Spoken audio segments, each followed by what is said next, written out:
Pourquoi on a des livres où tous les personnages sont hétéros et pourquoi on n'aurait pas un livre où aucun personnage n'est hétéro mais on a des personnages gays, bisexuels, lesbiennes, queer, bref.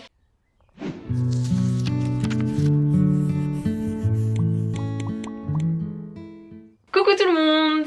Aujourd'hui, j'ai 20 livres à vous présenter. Sous une de mes dernières vidéos, je vous ai demandé si ça vous intéressait une sélection de romans avec de la représentation queer dedans et vous avez bien évidemment dit oui parce que vous êtes une très bonne communauté. Si vous avez dit non, vous seriez trop bizarre. Donc dans cette vidéo, je vais vous présenter 20 romans avec de la représentation queer à l'intérieur. Je lis de plus en plus de livres où en fait c'est juste hyper naturel qu'il y ait de la représentation queer, tout simplement parce que autour de nous, dans le monde en fait, tout le monde n'est pas blanc, hétéro, cis, donc les livres montrent aussi cette réalité là et permettent aux personnes concernées de se reconnaître à travers des histoires, à travers des romans, permettent aux jeunes de se questionner sur leur orientation sexuelle, sur leur identité de genre. Je trouve ça extrêmement important. J'aurais adoré que tous ces livres là existent quand moi j'étais adolescente, quand moi je me posais des questions, donc je suis ravie de pouvoir présenter ces livres et qu'ils puissent aider de nombreuses et nombreux d'entre vous. Sachez qu'il y a 3 ans j'ai déjà publié une roman avec 20 romans LGBTQ+ à l'intérieur, donc si vous regardez les deux vous aurez 40 recommandations de romans. Si ça ne vous suffit pas, je ne sais plus quoi faire parce que moi 40 romans je les lis pas en 3 jours. J'aimerais mais je sais pas faire. Et cette vidéo est également l'occasion de vous rappeler d'aller voter le 30 juin et le 7 juillet. Si vous ne pouvez pas voter, faites une procuration, c'est très important. Et si vous pouvez voter, n'hésitez pas à aller sur les sites militants pour proposer de prendre la procuration de quelqu'un. C'est extrêmement important à mes yeux pour qu'on puisse contrer l'extrême droite, parce que si l'extrême droite arrive au pouvoir, qui sait si les vidéos comme celle-ci auront le droit d'exister. Et ça c'est juste effrayant. Vraiment je ne veux pas vivre dans cette réalité là, je ne veux pas vivre dans un monde où moi j'ai peur pour mes droits, où j'ai peur pour les droits de mon entourage, où j'ai peur pour les droits des personnes que j'aime et où j'ai peur pour les personnes que j'aime tout simplement pour leur bien-être, pour leur santé mentale, physique, enfin bref c'est juste pas possible. Donc je vous en conjure, allez voter le 30 juin et le 7 juillet, c'est extrêmement important. Voilà, c'était le petit disclaimer. Parce que de toute façon je pense que si vous regardez cette vidéo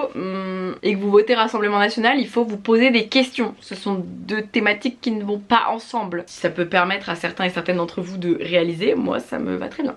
Bref, trêve de bavardage, commençons avec ces 20 romans et si ça vous plaît, n'hésitez pas à me dire dans les commentaires si vous souhaitez aussi une sélection BD manga, parce que j'en ai tellement que je me suis dit je vais pas pouvoir tout mettre dans une seule vidéo, donc pourquoi pas faire une deuxième sélection de recommandations avec de la représentation queer en juillet niveau BD manga, ça pourrait être chouette aussi. De toute façon que vous disiez oui ou non, je le ferai quand même. Je commence avec une très jolie romance lesbienne, La guerre du aîné de Adiba Gégirdar, publiée aux éditions Alice, qui raconte l'histoire de Nishat et Flavia qui se rencontrent au lycée et qui vont toutes les deux décider de mener un projet un petit peu personnel de mini-entreprise sur le aîné. Sauf que Nishat c'est sa culture, le aîné, alors que Flavia elle va un petit peu s'approprier la culture de quelqu'un d'autre. Ce qui fait que les deux vont être en compétition et même qu'il va y avoir voilà cette thématique de l'appropriation culturelle. Mais surtout le cœur des deux jeunes filles bat un peu plus fort quand elles sont en présence de l'autre, sauf que techniquement elles sont censées se détester. Donc la romance va mettre du temps à prendre forme, mais on est vraiment sur une très belle romance lesbienne entre deux jeunes filles issues en plus de deux milieux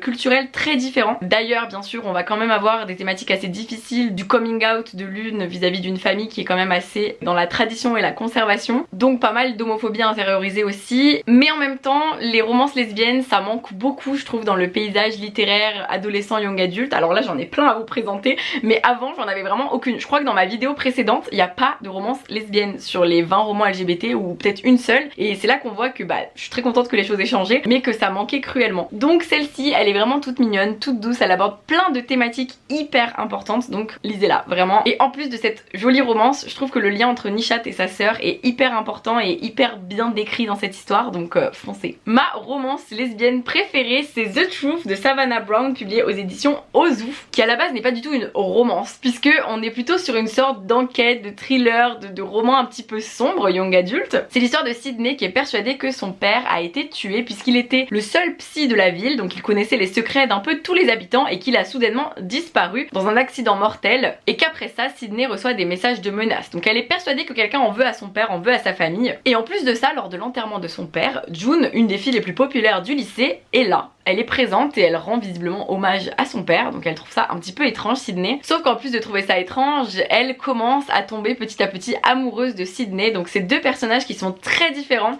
qui n'ont pas du tout le même entourage au lycée, qui ne traînent pas avec les mêmes groupes de personnes. Et ben elles vont apprendre à se connaître, elles vont apprendre à se découvrir l'une et l'autre et potentiellement apprendre à découvrir leurs saveurs, leurs odeurs. C'est vraiment une histoire que j'ai trouvée passionnante et addictive et qui en plus avec cette petite romance lesbienne qui vient ajouter du côté passion et du côté addictif au roman, bah l'histoire n'en est que plus belle. Moi j'ai adoré ce livre, ça a été une excellente lecture, une excellente découverte, un gros coup de cœur parce qu'en fait grosse surprise, je m'attendais à la romance lesbienne mais je m'attendais pas à ce que ce soit si bien abordé, que ce soit si juste dans les émotions et c'est ce que j'ai vraiment trop aimé. Puis Hilos de Marion Brunet, publié aux éditions Pocket Jeunesse, qui raconte l'histoire de Marseille en 2052, une ville engloutie à moitié par les eaux dans laquelle beaucoup de jeunes sont devenus hyper doués en apnée pour pouvoir faire des plongées, récupérer des trésors et vendre ce qu'ils trouvent dans les anciennes villas sous l'eau pour pouvoir survivre. On va suivre Nolan et son frère Gal qui vont avoir un commodore qui va leur demander une certaine plongée pour aller chercher un certain trésor. Gal ne va jamais revenir de cette plongée. Nolan, elle veut se venger parce que son frère est mort à cause du commodore, donc elle va se faire embaucher par le commodore pour pouvoir le détruire de l'intérieur de son système et elle va rencontrer lors de ce nouveau travail pas mal de jeunes qui comme elle s'indignent sur l'état du monde, l'état dans lequel nos ancêtres nous ont laissé notre monde au niveau des inégalités, au niveau du réchauffement climatique, au niveau de la pollution de notre planète qui va mal. Et d'ailleurs Nolan va rencontrer Bonnie, une jeune nageuse qui va participer aux Jeux Olympiques. D'ailleurs on est vraiment dans le contexte de ce qui se passe en ce moment dans le monde. Et toutes les deux elles vont apprendre à se connaître, elles vont beaucoup s'apprécier, beaucoup se désirer aussi et j'en dis pas plus. Ce que j'aime beaucoup aussi c'est que plus ça va, plus le temps passe et plus les romances lesbiennes, les romances gays ne sont pas présentées comme un sujet en soi dans un livre. C'est-à-dire que c'est juste une romance lesbienne, c'est pas un roman engagé qui parle de... Bien sûr que c'est engagé parce qu'on en parle, mais c'est pas le sujet principal du livre. Et ça, je trouve ça génial parce que ça montre à quel point c'est juste la normalité en fait. En tout cas, ça devrait juste être banal de tomber amoureux, amoureuse d'une fille ou d'un garçon, ou de quelqu'un de non-binaire, bref. Et de plus en plus de livres abordent cette thématique sous cet angle-là, et ça, je trouve ça vraiment génial. Et c'est là que je me dis que quand même, le monde avance, parce que des fois, on n'a pas l'impression. Mais grâce à beaucoup de romans que je lis, je me dis que le monde avance, le monde va mieux, et enfin... il faut qu'on fasse en sorte qu'il aille mieux quoi. On continue avec Les Nuits Bleues de Anne-Fleur Multon, publiée aux éditions de l'Observatoire, qui est une sublime romance lesbienne plutôt autobiographique dans laquelle la narratrice raconte justement comment elle est tombée amoureuse de sa future femme et comment elles se sont rencontrées en plein temps de confinement, comment elles ont dû supporter la distance, le fait de s'aimer de loin, de se désirer de loin et comment elles ont vécu les premiers moments où elles ont enfin pu se toucher, se découvrir les courbes et les corps de l'une et de l'autre. C'est une sublime histoire, c'est très sensuel, très sexuel aussi, c'est extrêmement poétique. Anne-Fleur Multon a une plume absolument sublime qui nous transporte, qui nous fait vivre les émotions, la chaleur, la sueur de tout ce qui se passe dans cette histoire et c'est ce que j'ai trouvé sublissime. Donc je ne peux que vous le recommander, vraiment c'est... ouais, encore une fois c'est une des plus belles romances lesbiennes que j'ai lues. Avec The Truth, je pense que ça fait partie de mes préférées. On passe à une romance gay entre deux hommes qui sont dans le milieu du cinéma. Donc les premiers plans de Rémi Giordano, c'est publié aux éditions Thierry Magnier dans la collection L'Ardeur, collection sensuelle, sexuelle à destination des ados et jeunes adultes. Dans cette histoire, Alexis est passionné de cinéma, il va se faire embaucher pour un stage en plein été sur un tournage qui a lieu pas loin de chez lui et là il va rencontrer Mathéo, si je dis pas de bêtises. Mathéo. Putain, comment je retiens les prénoms, ça m'impressionne. Donc Alexis rencontre Mathéo et il va avoir ses premiers émois sensuels et sexuels. Il va apprendre à le connaître et le tout est ponctué de plein de références cinématographiques. Donc si vous aimez le milieu du cinéma, cette romance gay ne peut que vous plaire, je pense. Ça donne envie d'ailleurs de découvrir un peu toutes les références qui sont instillées au fur et à mesure du récit. J'ai beaucoup aimé cette histoire. Alors sur celui-ci, pareil que pour le précédent, il y a pas mal de sexualité. Mais moi j'ai trouvé ça assez soft par rapport aux autres livres de l'Ardeur et en même temps assez développé pour qu'on comprenne et pour que ça puisse nous exciter, mais sans pour autant que ce soit trop détaillé. Si vous n'avez pas envie de trop de sexualité, je peux comprendre et donc celui-ci, je vous le recommande. Une autre histoire qui aborde une romance lesbienne, This Is Not a Love Letter de de Anouk Filippini qui est publiée aux éditions Ozu, raconte l'histoire de Lou et José qui sont meilleurs amis depuis toujours. Elles passent leur été toujours dans le même camping, la même maison, le même endroit. Et cet été-là, Lou attend José, mais José ne vient pas. José n'arrive pas, on ne sait pas ce qui s'est passé entre José et Lou, mais visiblement il s'est bel et bien passé quelque chose. Donc nous en tant que lecteur ou lectrice on attend d'en savoir plus et Lou, elle rencontre Inigo dans un même temps et Inigo il lui demande des conseils de surf et de sexe. Donc Lou et Inigo vont entamer une relation. Donc je ne peux pas vous en dire trop pour pas vous spoiler cette histoire, même si on s'en doute assez vite je trouve en lisant le roman, mais on est encore une fois sur de la représentation queer et lesbienne mais avec un livre assez difficile. Donc voilà, je préfère prévenir, j'en dis pas plus, mais on est sur un livre qui est compliqué, qui est douloureux, donc ça peut être une lecture éprouvante, mais je trouve ça quand même important d'en parler parce que c'est un très bon roman à mes yeux, qui est hyper important, qui est révoltant aussi, mais que je ne pouvais que mettre dans cette vidéo quand même. Voilà, je peux pas vous en dire trop, je veux pas vous spoiler. Ensuite, Riposte de Louise Arrête, publié aux éditions Bayard, est un roman en vers libre sur une jeune fille qui est grosse et qui se fait harceler au lycée à cause de son poids. Son père va l'inscrire à un cours de boxe pour qu'elle apprenne à se défendre, elle n'en attend rien et finalement elle va découvrir un sport qui la passionne, elle va faire de sublimes rencontres et elle va même tomber amoureuse. Encore une très belle romance lesbienne malgré le fait que ce soit un roman très dur, très difficile parce que on y parle de harcèlement, on y parle de relations familiales qui sont pas évidentes, enfin vraiment il y a plein de thématiques assez difficiles dans cette histoire. J'ai trouvé ce livre quand même très sombre, mais cette romance lesbienne, cette histoire d'amour je trouve vient égayer et illuminer le tout, donc je me devais de mettre ce livre dans cette sélection. En plus on est sur des vers libres et moi vous savez que j'adore les vers libres. On continue avec Apprivoiser l'été de Marie Boulier, publié aux éditions Thierry Magnier collection L'Ardeur. Encore. Ici on suit le personnage d'Olivia qui va passer au lycée et qui n'a pas vraiment envie de rencontrer d'autres jeunes, n'a pas vraiment envie d'embrasser d'autres jeunes, de tester la sexualité avec d'autres jeunes, et donc elle se pose beaucoup de questions et elle va rencontrer Éole qui est une jeune danseuse queer, et Éole va beaucoup lui apprendre, va lui ouvrir un petit peu cette découverte de toutes les orientations sexuelles et identités de genre qui existent afin qu'Olivia puisse davantage se projeter dans son avenir, dans ce qu'elle ressent, dans ce qu'elle pense, dans ses envies et ses désirs. C'est une très belle histoire. La sexualité est abordée mais de manière hyper intéressante je trouve, parce qu'ici Olivia est fin collège début lycée,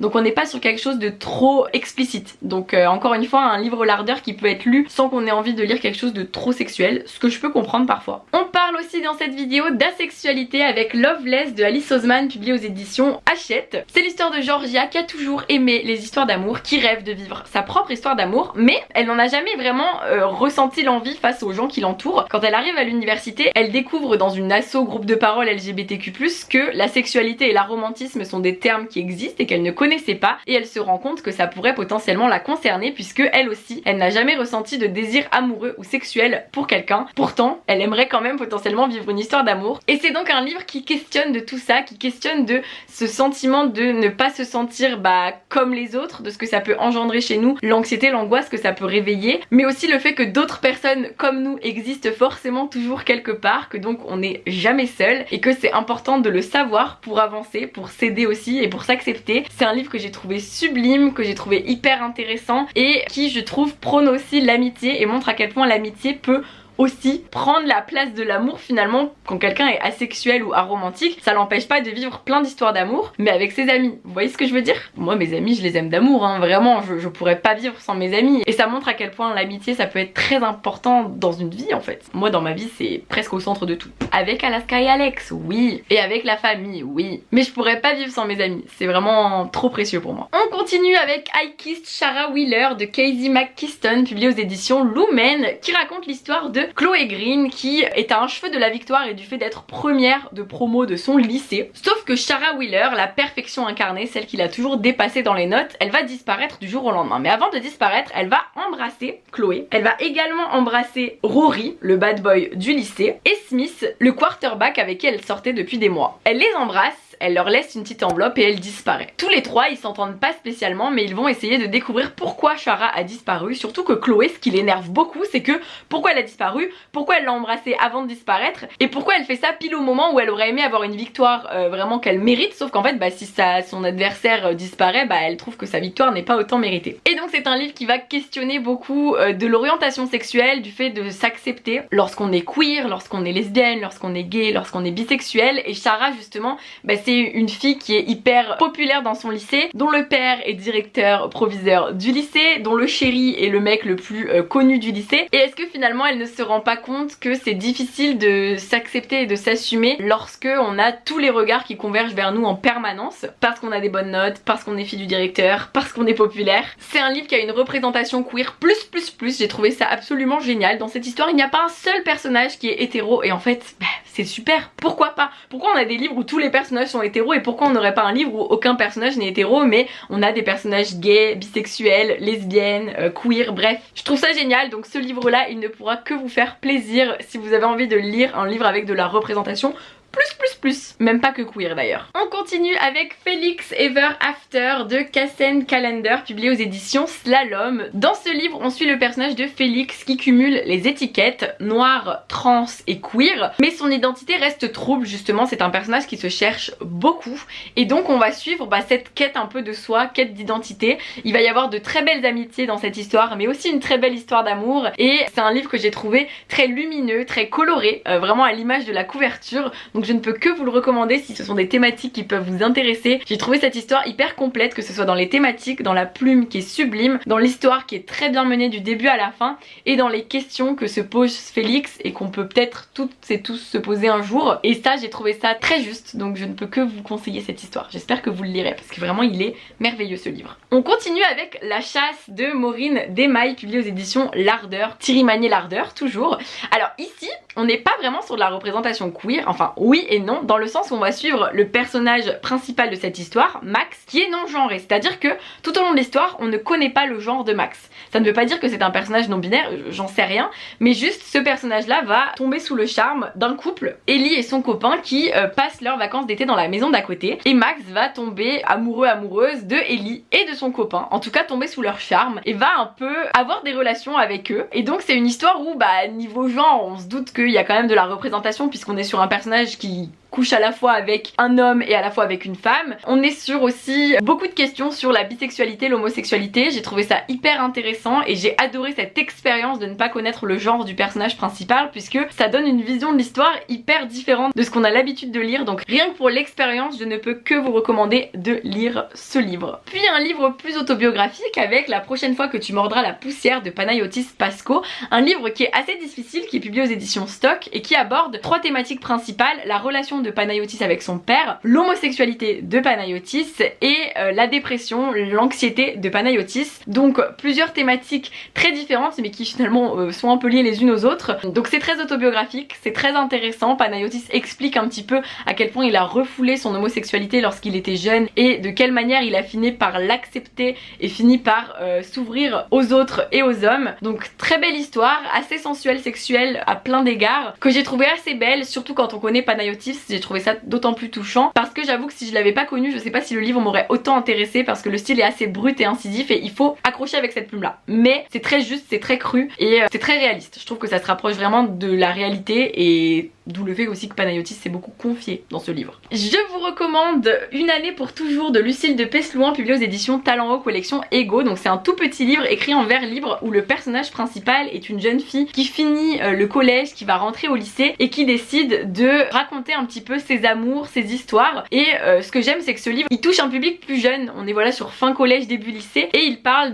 d'amour et de bisexualité. Et c'est un sujet que moi quand j'étais jeune je n'avais jamais lu. Donc vraiment je n'ai jamais pu me questionner sur mon orientation sexuelle, sur une potentielle bisexualité, homosexualité, puisque très peu de livres abordaient ces sujets là. Donc en fait on savait pas que ça existait, et je pense que quand j'étais plus jeune on était vraiment sur t'es homo ou t'es hétéro, mais t'es pas un entre deux. Alors que la bisexualité, franchement je pense qu'autour de moi le nombre de personnes qui sont bisexuelles ou qui pensent être bisexuelles, en fait c'est assez impressionnant, et je trouve que c'est important qu'on puisse se le dire en fait, se le dire à soi-même ou le dire aux autres aussi si on en a envie. Donc ce livre là très important pour ça, très mignon, très bien écrit, et ouais je l'ai trouvé hyper intéressant, et avec des mots un peu plus jeunesse je l'ai trouvé d'autant plus touchant poignant et révélateur. Dans la même veine, on a En apnée de Meg Grehan qui est publié aux éditions Talent Haut également. Ici on est plus sur une histoire d'amour lesbienne, pareil sur une jeune fille qui est au collège et qui se questionne beaucoup sur ce qu'elle ressent quand elle regarde son amie Chloé. Encore une fois on est sur du vers libre, sur une écriture très poétique, très belle, très douce et j'ai été très touchée par ce livre parce qu'il parle aussi un peu d'anxiété, de psychothérapie et moi ça m'a beaucoup émue, donc j'espère que vous le découvrirez ou que vous le ferez découvrir à quelqu'un de plus jeune autour de vous parce que encore une fois la représentation lesbienne, je trouve ça chouette que ça commence aussi dès le plus jeune âge. On en manquait, maintenant on en a plein et on va continuer à en avoir plein. On passe niveau plus adulte avec Arrête avec tes mensonges de Philippe Besson, publié aux éditions 10-18, qui est aussi un récit plutôt autobiographique dans lequel Philippe Besson raconte justement que plus jeune il racontait plein d'histoires, tout le monde lui disait arrête avec tes mensonges, ce qui fait qu'il s'est peut-être un peu perdu dans certains mensonges et qu'il n'a pas assumé certaines de ses histoires d'amour vécues plus tôt. Et c'est une histoire hyper belle, hyper poignante parce que on va basculer entre les différentes temporalités et Philippe Besson donc a vécu une histoire avec un homme lorsqu'il était plus jeune et il y a une question un petit peu de retrouvailles, d'absence, du fait de se perdre de vue. J'ai trouvé ça très beau, j'ai adoré le film qui a été réalisé récemment en adaptation à ce roman et je vous conseille les deux, le film et le livre. C'est très sensuel et sexuel aussi mais je trouve ça bien qu'on montre aussi les corps des hommes qui s'unissent, les corps des hommes qui s'aiment. Mais voilà, celui-ci, petite pépite très poignante et très bien écrite. Vraiment, Philippe Besson, je suis tombée amoureuse de sa plume. On continue avec Les femmes du bout du monde de Melissa d'Acosta, publié aux éditions Albin Michel. Dans ce livre, nous suivons Flore qui va débarquer en Australie dans un camping au bout du monde qui est tenu par Mii et Autumn. Donc Mii c'est la fille, Autumn c'est la mère et toutes les trois elles vont former une sorte de trio de femmes fortes qui essayent de se battre contre un peu ce qu'elles ont pu vivre puisque Flore elle vient de Paris et elle laisse derrière elle un passé assez sombre et il va y avoir une romance lesbienne dans cette histoire. Alors voilà, on le sait pas forcément, moi très vite dès le début je me suis dit il y a une tension sexuelle sensuelle qui plane que je sens direct et qui est très belle. Cette histoire d'amour dans ce livre est sublissime et j'avoue que j'ai un petit côté où je suis hyper heureuse que Melissa d'Acosta ait écrit cette histoire parce que Melissa d'Acosta elle fait partie des auteurs et autrices préférées des Français. Elle a écrit énormément de livres qui sont vendus à des centaines de milliers d'exemplaires, donc elle est une autrice assez grand public et si on peut avoir des romances lesbiennes qui sont lues par le grand public, je trouve ça